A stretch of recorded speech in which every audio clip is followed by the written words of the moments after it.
Skip to content one fateful Sunday night in New York. Matt Harvey wanted to keep the ball, and Terry Collins would not take it away.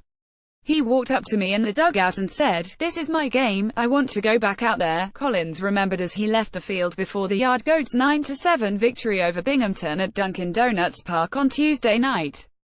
"And I love that. I love that in a pitcher." He never had an excuse. Not one time did Matt Harvey ever make an excuse. He wanted the baseball. He was pitching so well, I just said, "You know what, this is his time." Unfortunately, it didn't work out. I don't second-guess what I did. That moment proved to be the zenith of both careers with the Mets. For Harvey, from Fitch High in Groton, who lost his shutout and the lead in the ninth inning as the Royals rallied to clinch the 2015 World Series, it was the beginning of a downward spiral that ended with his trade to the Reds on Tuesday night. The deal was finalized as Collins, now a special assistant to Mets GM Sandy Alderson, was charting with the Courant before the Yard Goats played Binghamton, the Mets' Double-A affiliate. "I love Matt Harvey," Collins said. "I love him like a son. We went through a lot of wars. I saw a guy, when he got to the big leagues, within twos he made himself, if not the best, then one of the top 3 pitchers in all of baseball.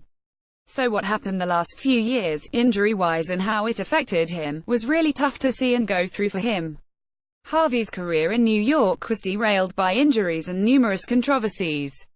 He always had Collins' support, but Collins, 68, retired as manager after last.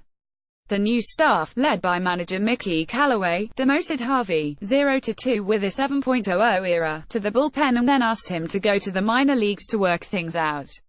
When he refused, the Mets designated Harvey for assignment last Friday. The Reds 8-27, with one of the worst records in baseball, sent catcher Devin Mesoraco to the Mets for Harvey. "I just hope he just goes and catches his breath," Collins said, "and doesn't stop the work process that it's going to take to get back. I told him last year, Matt, your only problem is you set the bar so high, you expect so much of yourself that anything besides that is not going to be good enough in your eyes. You've got to learn to become a little bit different guy. I just hope he bounces back. I just wish him the best." Terry Collins says he doesn't second-guess his decision to let Matt Harvey pitch the 9th in World Series loss to Royals in 2015. Howard Simmons, New York Daily News. Collins' baseball career stretches back to the early 1970s, when he played in the Eastern League at Waterbury and visited Muzzy Field in Bristol and Quigley Stadium in West Haven. "They didn't have places like this when I played in this league," he said, looking around Dunkin' Donuts Park. He managed the Astros and Angels and, from 2011 to 17, the Mets, winning 49.5% of his games with the 3 franchises. As the oldest manager in the majors, though, he led the Mets to the World Series and to a wild-card berth in 2016. After lost the Mets 70-92 and Collins came to an agreement. He lives in Port St. Lucie, near the Mets complex and Florida State League affiliate, and travels through their minor league system on his own schedule. Collins' suntan, popping against his thick white hair, is spectacular. "We're in a situation in New York where we've got to find some players," Collins said. "We've got to develop our own players, so I'm hoping I can help out." Collins was very impressed with Anthony Kay, a lefty pitcher and a first-round pick from UConn in 2016, now at Class A Columbia. "He'll be here soon, so will David Peterson," he said. "They've got great stuff. They're going to pitch in the big leagues." Terry Collins says he loves Matt Harvey like a son. Corey Sipkin, New York Daily News. Collins was looking forward to watching Binghamton first baseman Peter Alonso, who was hitting .383 going into play Tuesday night. "I've heard nothing but raves about him," he said.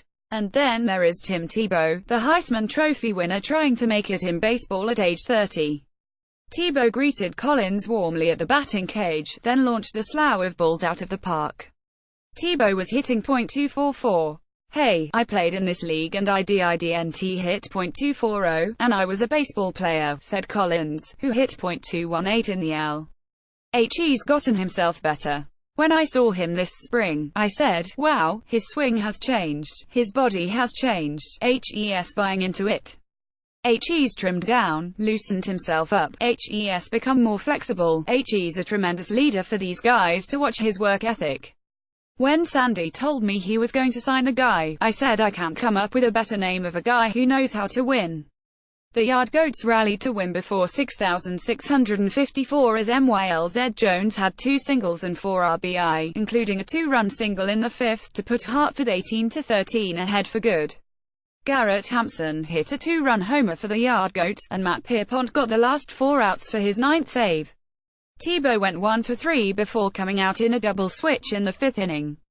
Binghamton 14-14 concludes the series in Hartford Wednesday at 10:35 a.m., which is expected to be the Goats' 6th sellout in a row.